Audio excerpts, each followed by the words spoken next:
ओ माँ तेरी माँ बोले बोले अरे बाप रे बाप रे बाप रे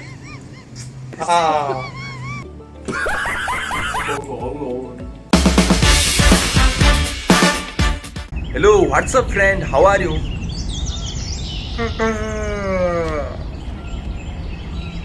अहिले टाइम ठिक 5 बजिरहेको छ।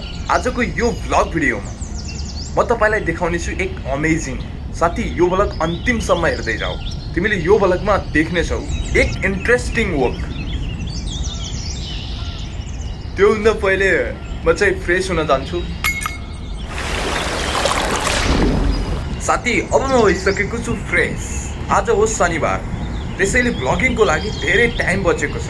Because Monday, Tuesday, Wednesday, Thursday, Friday 5 day म मर्निङ क्लास लिन्छु। तर यसको मतलब यो होइन कि फेरि मेरो पढाइले मलाई भ्लगिङमा डिस्टर्ब गरिरहेको छ। साथी यदि तिमी भ्लग बनाउन चाहन्छौ भने नि तिमीलाई कुनै चिजले रोक्दैन, न पढाइ, न समाज, न कुनै डर। यो कुनै कारणले रोक्न सक्दैन। रोक्ने भनेको एउटा चिज मात्र हो र त्यो हो तिम्रो इच्छा। जबसम्म तिमी रोकिँदैनौ तबसम्म कसैले तिमीलाई रोक्न सक्दैन। मैले भनि नै सकेको छु, आजको भ्लग भिडियोमा म तपाईलाई एक इन्ट्रेस्टिङ वर्क देखाउने छु। तर त्योभन्दा पहिले म चाहिँ 1 आवर वर्कआउट गर्नेछु।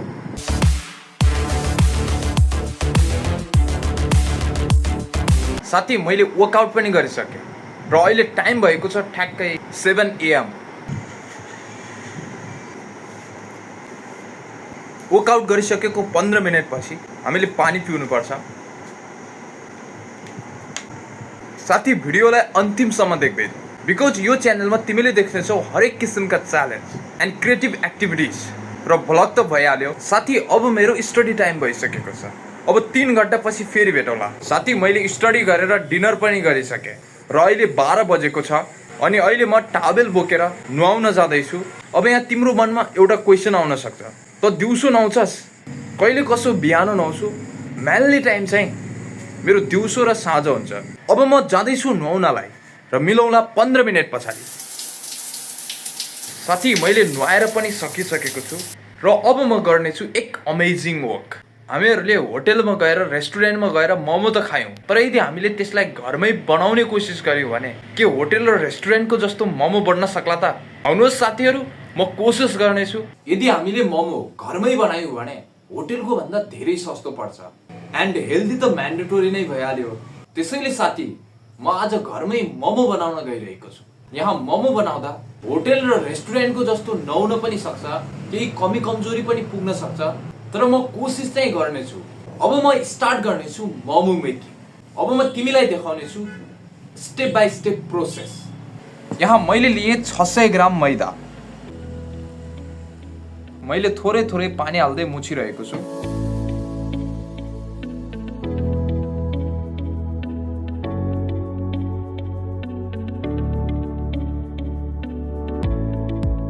अब म यो खाली समयमा बनाउने छु मसला, मोमोको मसला। म सबैभन्दा पहिला प्याज काट्नेछु। अरे यार आँखाबाट आँसु नै आयो। यही कारणले मलाई प्याज काट्न सबैभन्दा झ्याउ लाग्छ। अरे बाप रे बाप रे।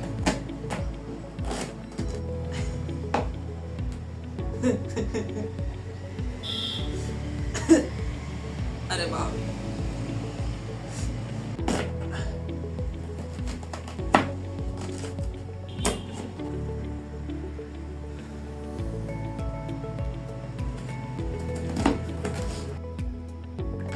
बल्ल फाइनल भयो। बल्ल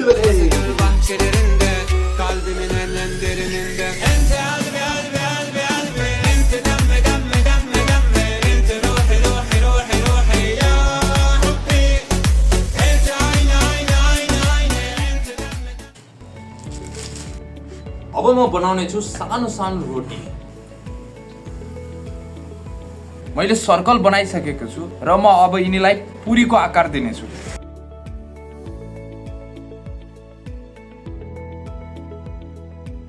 अब चाहिँ म यिनमा मसला राखेर मोमोको सेप बनाउने छु र यहाँ मसला पनि रेडी छ।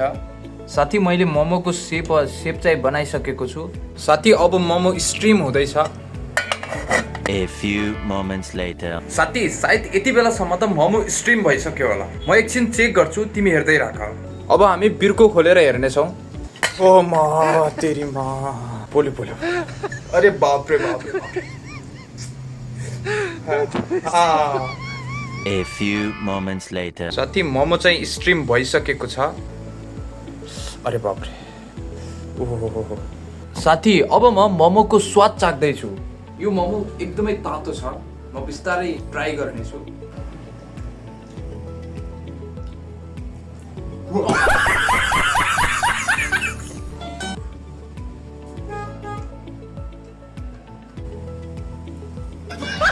अरे यार।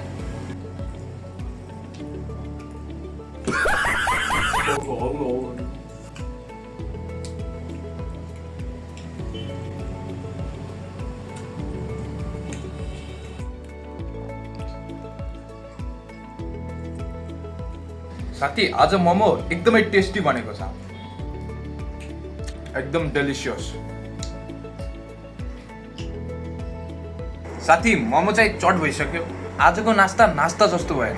आजको नास्ता डिनर जस्तो भयो। साथी अहिले टाइम हेर्दा ठ्याक्कै 3 बजे छ। आजको नास्ता अलि ढिलो भएको छ सधैँको भन्दा, किनकि आजको नास्तालाई मैले भ्लगको साथ जोडेको थिएँ। त्यही कारणले नास्ताको टाइम अलि ढिलो भयो। साथी मेरो भ्लगिङ टाइम भनेको बिहान 5 बजेदेखि साँझ 5 बजेसम्म हो। यही बिचको घटनाहरूलाई म तपाईँको सामु देखाउने छु, यो युट्युब च्यानलमा देखाउने छु। त्यसैले अहिले 3 बजिसकेको छ। लाग्छ आजको भ्लग यतिमा नै इन्ड गर्नुपर्छ जस्तो। साथी आजको भ्लग भिडियो कस्तो लाग्यो कमेन्टमा त्यस्तै प्रतिक्रिया दिनु होला। र यदि मन पर्यो भने आफ्नो साथीहरूलाई सेयर गर्नु होला। र यो मेरो च्यानललाई सब्स्क्राइब गर्न भने नभुल्नु होला। आजलाई यति नै, बाई बाई।